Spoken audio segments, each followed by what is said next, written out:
got together with a few friends and they pulled out a homemade gambling machine. So just a hacked together thing, but still kind of cool.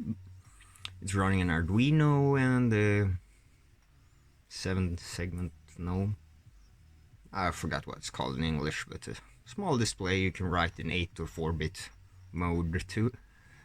And we tried to get it running because it hadn't been on in 5 years, and the coin hopper didn't work. So, well, I got thinking about that. So here's a picture of the design, by the way. So I basically just took that design and drew it up in Solid Edge. So here's the bottom plate. Here's the top end with the coin tube.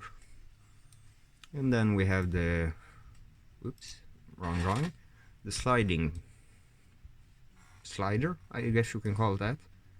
And it goes together like this. Yeah, this is a bit different because he had a 9G servo and I had another one. So my one's that one and the one I sent away is this one.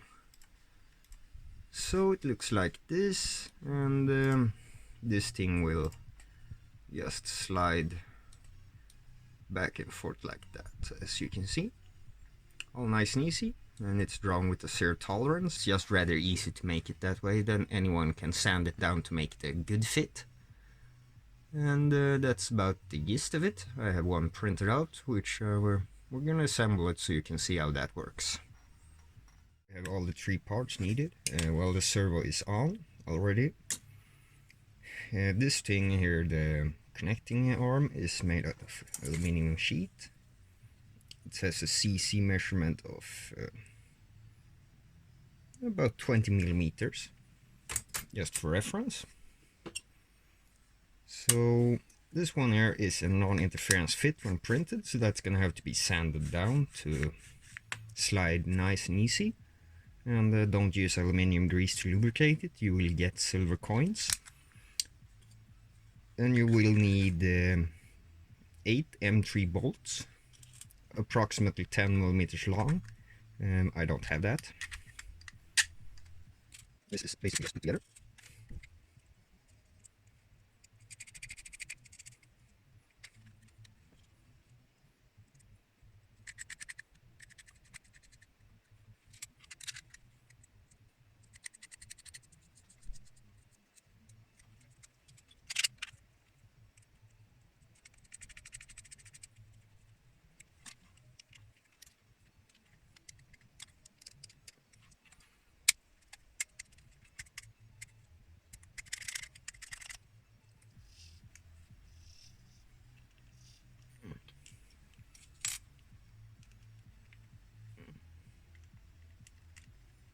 This screw is just threaded directly into the plastic.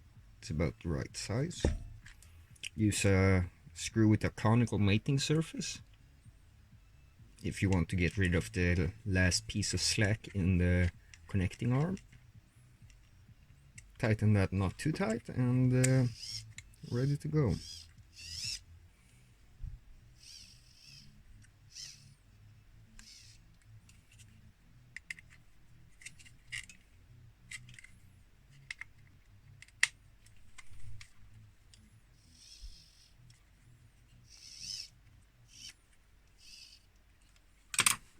It's designed for the Swedish 2-SEK coin, but it will work with any coin with similar dimensions.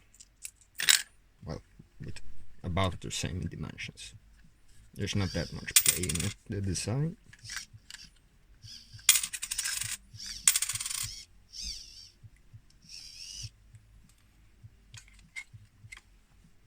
So, that's about it. It was a fun thing to build. And yeah, that's about it. I'm never gonna use it.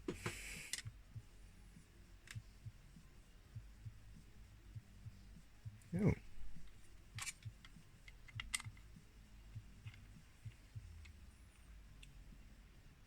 Yeah, that's the thing with PLA, you can see, I don't know if you can see, but we pulled the bolt, there you can see it, in through it. So It's advised to use ABS or PETG when printing this thing. Anyway, that's that for that, and I just figured I'd put a video out on it that's a bit more going into what it is than just I'm done with it vid. See you next time the lab has something interesting to offer. If you like my content, please subscribe, and if you don't, I very well advise against subscribing.